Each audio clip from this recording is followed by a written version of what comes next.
साहिब कुदूरी रहमतुल्लाह अलैह ने पानी की एक दूसरी किस्म, या अगर पानी को पाक और नापाक कहने के बाद अगर हम एक तीसरी किस्म बनाएं तो उस हिसाब से तीसरी किस्म का जिक्र किया। आप फरमाते हैं वल्माउल मुस्तामलु ला यजूज़ु इस्तेमालुहु फ़ी तहारतिल अहदासी।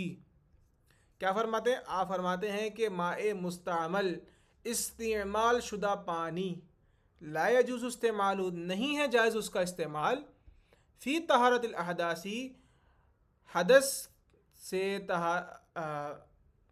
तहारत के जो प्रोसेस है उसको करने के लिए, यानी हदस को दूर करने की जो तहारत है वो करने के लिए उसका इस्तेमाल जायज़ नहीं है।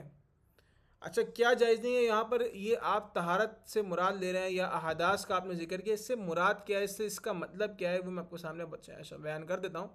देखिए, सबसे पहले तो ये जहन में रहे कि माए मुस्तामल किसे कहते हैं। माए मुस्तामल मैंने आपके सामने बयान किया था कि अगर किसी शख्स पर हालत जनाबत तारी हो या वो शख्स बेवुज़ू हो और वो अपने उस जिस्म का उस पानी में दाखिल कर दे कि जिसका वज़ू या गुस्ल में धोना फ़र्ज़ है, तो ऐसे पानी को मुस्तअमल कहा जाएगा। और उस पानी की मैंने आपको लिमिट भी, उस क्वांटिटी भी बयान की थी कि वो पानी कम से कम ऐसे कंटेनर के अंदर हो कि जो दा दर दा तक ना पहुंचता, इन दा दर दा से कम हो। मिसाल के तौर पर एक छोटी सी बाल्टी है, एक टब है, एक पानी का डोंगा है, या पानी का कूलर है, तो ये वो छोटी छोटी जो है वो समझ लें कंटेनर्स हैं जिनके अंदर पानी को रखा जाता है।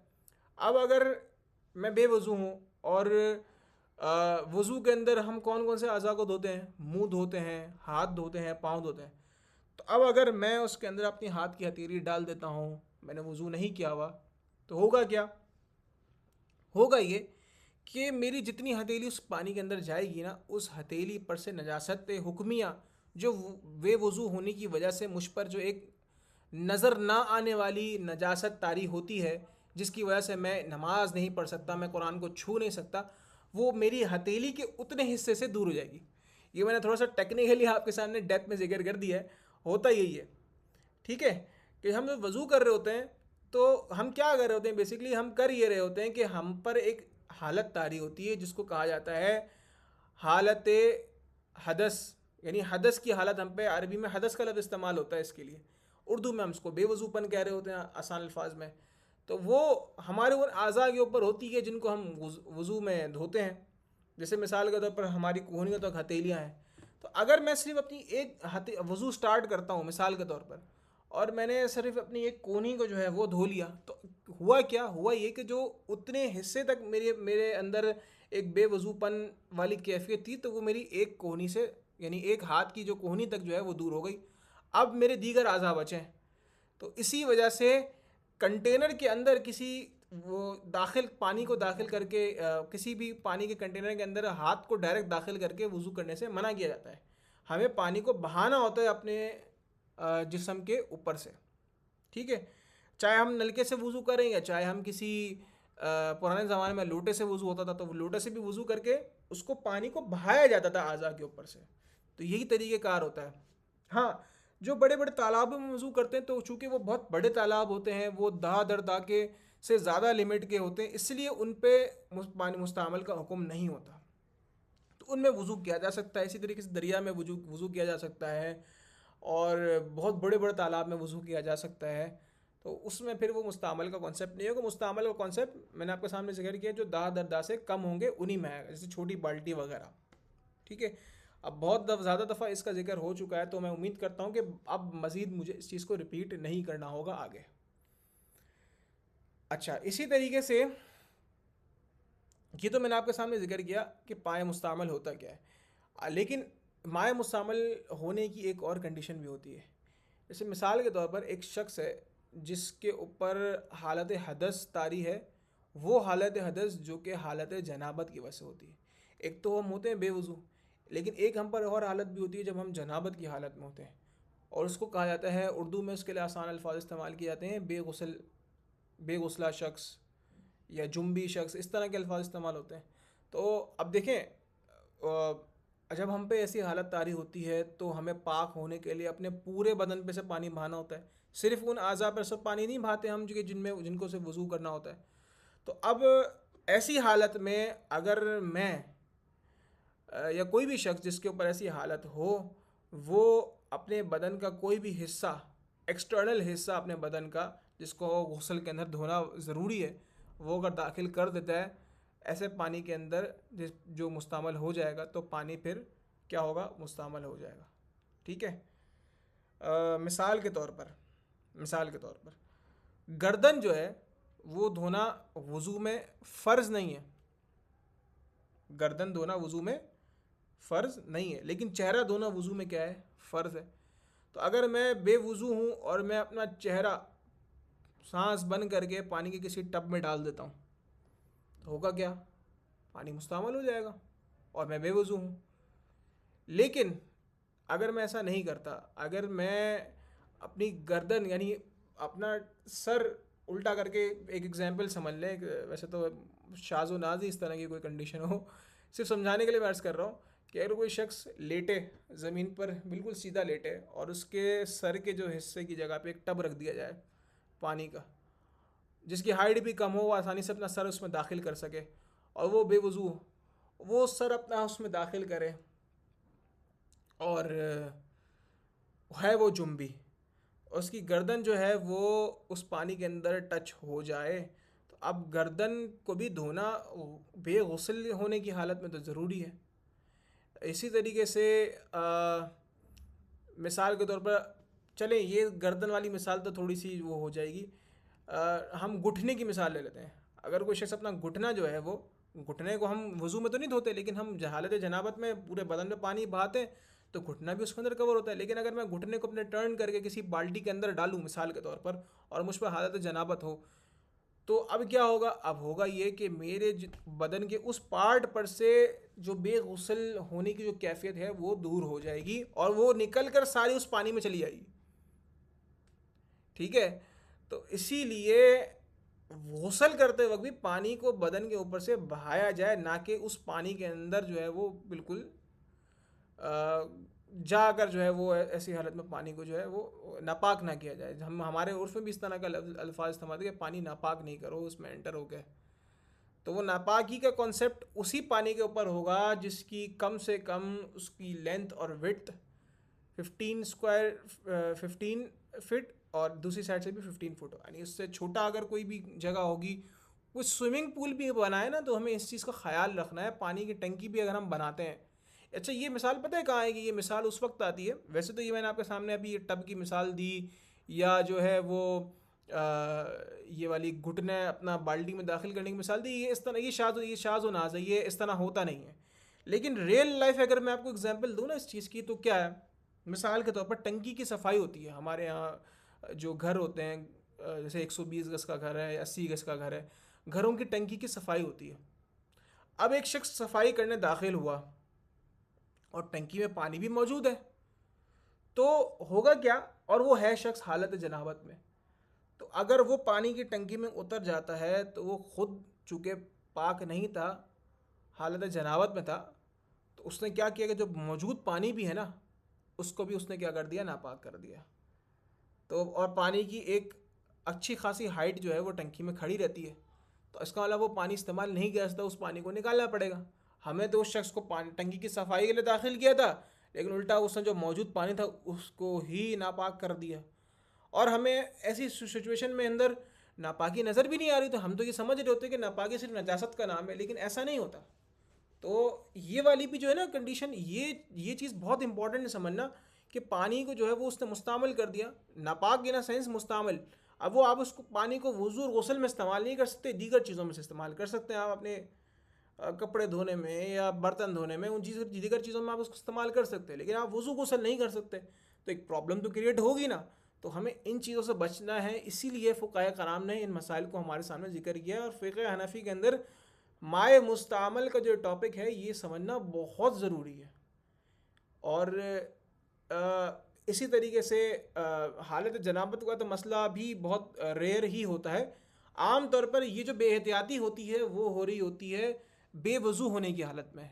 हाथ डाल देते हैं हम, तो किसी बाल्टी में हाथ डाल देते हैं, तो फिर इसमें जो है वो थोड़ी सी एहतियात करनी है और वसवसों का भी शिकार नहीं होना। ऐसा नहीं है कि हमारे सामने कोई बाल्टी रखी हुई है, हम ये सोचने बैठ जाएं वज़ू करने से पहले कहीं इसमें किसी ने हाथ तो नहीं डाल दिया। तो इस तरह भी इतने वसवसों का भी शिकार नहीं होना। ला युकल्लिफुल्लाहु नफ्सन इल्ला वुसअहा, अल्लाह ताला किसी भी जान पर जो है वो उसको इतनी ऐसी मुसीबत में मुब्तला नहीं फरमाता कि जो उसकी वुसअत से ज़्यादा हो। तो अल्लाह ताला ने हमें जिस चीज़ का मुकल्लफ़ बनाया ही नहीं है, इतनी तहकीक करने का हमें अल्लाह ताला ने मुकल्लफ़ नहीं बनाया, तो हम सिर्फ जो है वो ज़ाहिर पे जो है वो ज़ाहिर को ही देखते हुए जो है वो अपने अमल को करेंगे बस। तो हमें उस किसी चीज़ की तह में नहीं पड़ जाना, हर पानी को देख के हम ये कहें कि ये मुस्तामल तो नहीं है, मुस्तामल तो नहीं। बस अगर हमें ज़रूरत है, बाल्टी भरी हुई है पानी की और हमने नहीं देखा किसी को उसमें हाथ डालते हुए, तो फिर हम उससे बिल्कुल वज़ू भी करेंगे और गुस्ल ज़रूरत पड़ने पे गुस्ल भी करेंगे। ठीक है। तो ये था माए मुस्तामल का बयान। अल्लाह ताला से दुआ है कि अल्लाह ताला हमें इल्म दीन समझने, उसके उस पर अमल करने की तौफ़ीक अता फ़रमाए, उसके तकाज़े के मुताबिक उस पर अमल करने की तौफ़ीक अता फ़रमाए। आप मेरे लिए भी दुआ गो हों और मैं आपके लिए दुआ करूँगा। अल्लाह ताला आप सबको जो जो इस वीडियो सीरीज़ को देख रहे हैं, अल्लाह ताला आप लोगों को जज़ाए खैर अता फ़रमाए और मज़ीद इल्म दीन हासिल करने की तौफ़ीक अता फ़रमाए। ये जो टॉपिक्स हैं, ख़ास तौर पे आज का टॉपिक, इस हवाले से कन्फ्यूजन हो सकती हैं। आप कमेंट्स में लिखें, अपने सवालात मुझ तक भेजें। जिनके पास मेरा पर्सनल कॉन्टैक्ट नंबर है वो भी मैसेज कर सकते हैं, बाकी कमेंट में भी लिख सकते हैं। तो इंशाल्लाह अल्लाह ने चाहा तो वक्त मुनासिब पर उन सवालात के जवाब देने की भी कोशिश की जाएगी इंशाल्लाह। औज़ु बिल्लाहि मिनश शैतानिर रजीम, बिस्मिल्लाहिर रहमानिर रहीम।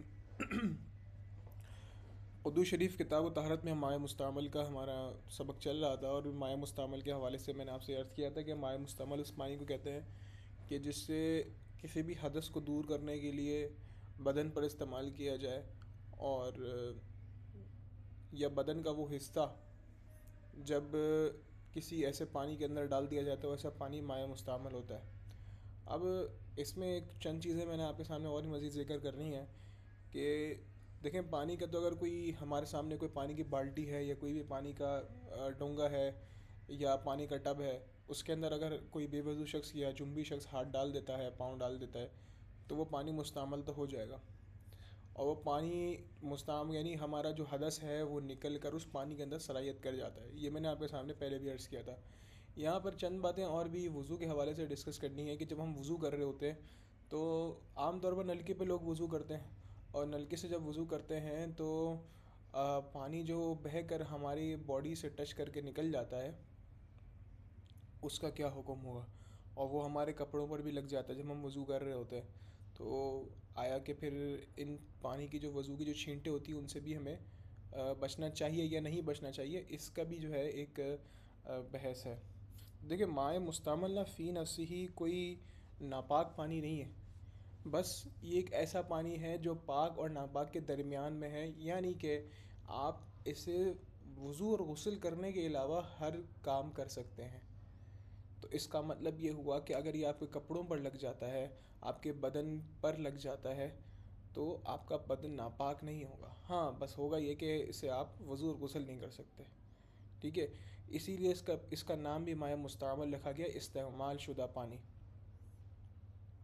यहाँ एक चीज़ और भी देखी जाती है कि माया मुस्तामल उस पानी को भी कहते हैं कि जिसके अंदर क़ुर्बत हासिल करने के लिए हाथ डाल दिया गया हो।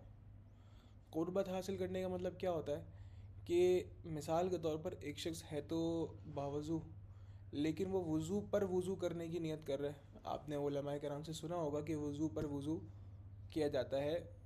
तो होता ये है कि जिसको हम ताज़ा वज़ू कह रहे होते हैं, या फिर चूँकि वज़ू की दवाएं होती हैं और इस तरीके से हमें जो है वो सवाब हासिल करने के लिए जो मुख्तलिफ़ औक़ात पर सवाब हासिल करने की दुआएं वगैरह होती हैं, या इसी तरीके से वज़ू पर वज़ू भी करना इस नीयत से कि मुझे सवाब हासिल हो। तो ऐसे में भी यहाँ पर भी माए मुस्तामल का जो है वो कॉन्सेप्ट आ सकता है। वो ऐसे कि मिसाल के तौर पर एक शख्स है, वो बावज़ू है, अब वो किसी पानी के टब के अंदर, किसी पानी की बाल्टी के अंदर हाथ डाल देता है ये सोच कर कि मैं क़ुर्बत हासिल कर रहा हूँ। ठीक है, मैं सवाब की नीयत से जो है वो वज़ू पर वज़ू कर रहा हूँ। तो अब दोबारा से वो पानी जो होगा वो मुस्तअमल हो जाएगा। हालांकि जो शख्स बावज़ू होता है, अगर उसकी ऐसी नीयत ना हो और वो किसी पानी के अंदर इस तरह हाथ डाल दे तो पानी मुस्तअमल नहीं होता। बावज़ू शख्स के हाथ डाल देने से पानी में पानी मुस्तअमल नहीं होता, क्योंकि आपके बदन के ऊपर अब वो जो हदस था वो है ही नहीं जो सरायत करके पानी में जाएगा। ये थोड़ा सा कॉन्सेप्ट मुश्किल होता है समझना, और इसका ताल्लुक़ फ़िक़्ह हनफ़ी से भी है। तो इसको समझने में बाज़ दफ़ा हमें होते हैं वसवसे वगैरह आना, ये नॉर्मल है। तो इसीलिए इन जी जो ख़ास टॉपिक्स ये जो आज का लेक्चर है और जो कल का लेक्चर है, ये जितने भी लेक्चर्स आपके सामने पिछले 2-3 लेक्चर्स हैं, इनको बार बार आपने सुनना है। और कमेंट्स के अंदर आपने पूछना भी है कि अगर आपको अभी भी कोई चीज़ समझ में नहीं आई। हम भी जब दौरे तालिब इल्मी में थे और अपने शुरू के दर्जों में जब पढ़ते थे, तब हमें भी ये कॉन्सेप्ट समझने में बहुत टाइम लगा था। हालांकि हम दीनी तालिब इल्म थे, तो यहाँ पर ये वीडियोस देखने वाले तो आम लोग भी हैं, और ज़रूरी नहीं कि जो तरस निज़ामी के तालिब इल्म ही हैं वो सिर्फ ये वीडियोस देख रहे हैं। तो फिर ये बात नॉर्मल है कि ये कॉन्सेप्ट समझ में उनको ना आए।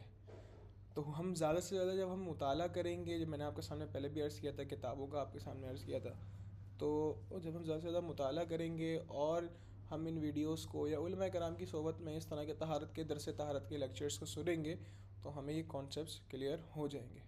ठीक है, तो ये था माए मुस्तअमल का वो कुछ तमहीदी और कुछ ज़रूरी बयान जो कि रह गया था पिछले लेक्चर में, मैंने सोचा आपके सामने ये अर्ज़ कर दूँ।